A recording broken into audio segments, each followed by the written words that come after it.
क्या हम इतिहास के सबसे बड़े खतरों में से एक को धीरे धीरे भूलते जा रहे हैं? आज हम एक ऐसे ही भूले हुए सच पर नजर डालेंगे, न्यूक्लियर विंटर। देखिए, यहाँ एक बड़ी अजीब सी बात है। एक तरफ तो दुनिया में कुल न्यूक्लियर हथियारों की गिनती कम हो रही है क्योंकि पुराने हथियार नष्ट किए जा रहे हैं, लेकिन असल में जो हथियार इस्तेमाल हो सकते हैं उनकी संख्या तो बढ़ रही है, और यही सबसे ज्यादा डराने वाली बात है। तो सवाल ये उठता है कि अगर ये बढ़ते हुए हथियार कभी इस्तेमाल हो गए तो होगा क्या? जवाब एक शब्द में बहुत भयानक है, न्यूक्लियर विंटर। तो चलिए सबसे पहले जरा उन आंकड़ों में गोता लगाते हैं जो इस खतरनाक खेल की पूरी कहानी बयां करते हैं। फेडरेशन ऑफ अमेरिकन साइंटिस्ट्स के आंकड़े सच में चौंकाने वाले हैं।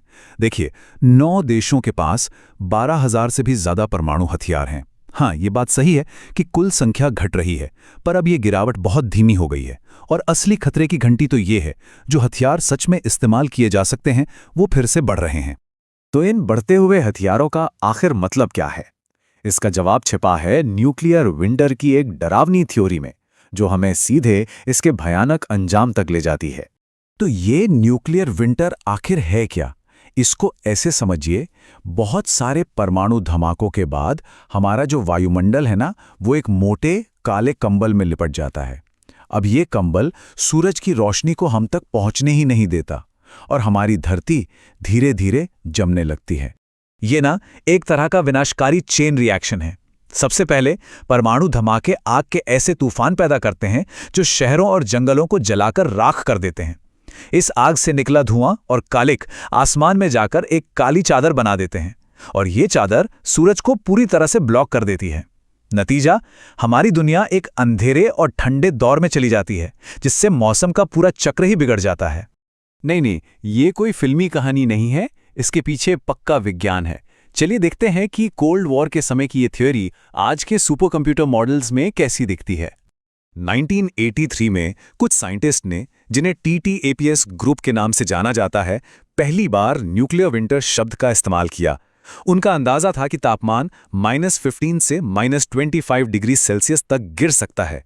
जरा सोचिए, ये उस समय के लिए कितनी बड़ी और डरावनी बात रही होगी।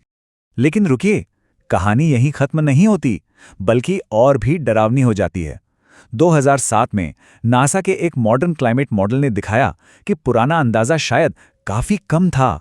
नए मॉडल के हिसाब से दुनिया के जो बड़े बड़े खेती वाले इलाके हैं, वहां तापमान 20 डिग्री सेल्सियस से भी ज्यादा गिर सकता है। सोचकर देखिए, ये कितनी बड़ी तबाही होगी। और ये मत सोचिए कि ये सिर्फ सुपर पावर्स के बीच की लड़ाई का नतीजा हो सकता है। आज की दुनिया में एक छोटा सा रीजनल न्यूक्लियर वॉर भी पूरी दुनिया को बर्फीले अंधेरे में धकेलने के लिए काफी है। एक स्टडी में भारत और पाकिस्तान के बीच एक छोटे लेवल के परमाणु युद्ध के नतीजों को देखा गया। सोचिए, सिर्फ 50 छोटे परमाणु हथियार, और नतीजा, फसलों के उगने का मौसम 40 दिन तक कम हो जाएगा, और हमारी ओजोन लेयर जो हमें खतरनाक किरणों से बचाती है, वो आधी खत्म हो जाएगी। इसका सीधा सीधा मतलब है दुनिया भर में भूखमरी और बीमारियां। तो सवाल ये उठता है कि इस खतरनाक खेल के खिलाड़ी हैं कौन?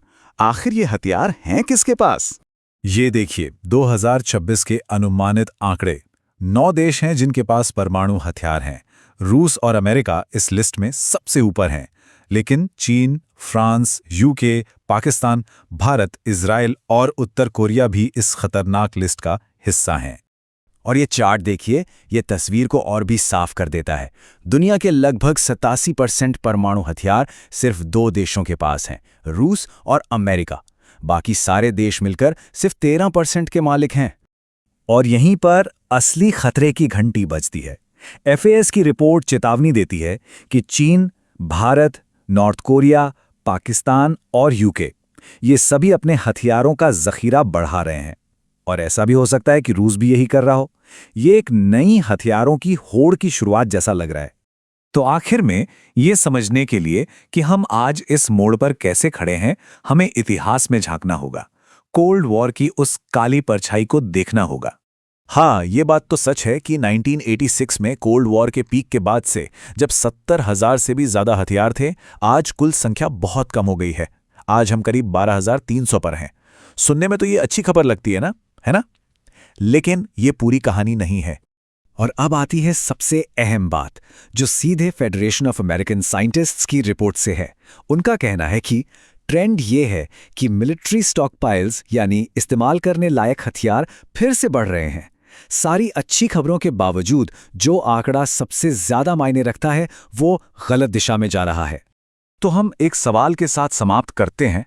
जब इस्तेमाल के लिए तैयार परमाणु हथियारों का जखीरा फिर से बढ़ रहा है, तो क्या दुनिया न्यूक्लियर विंटर के वो भयानक सबक वाकई भूल रही है? ये एक ऐसा सवाल है जिसका जवाब हम सबको मिलकर खोजना होगा।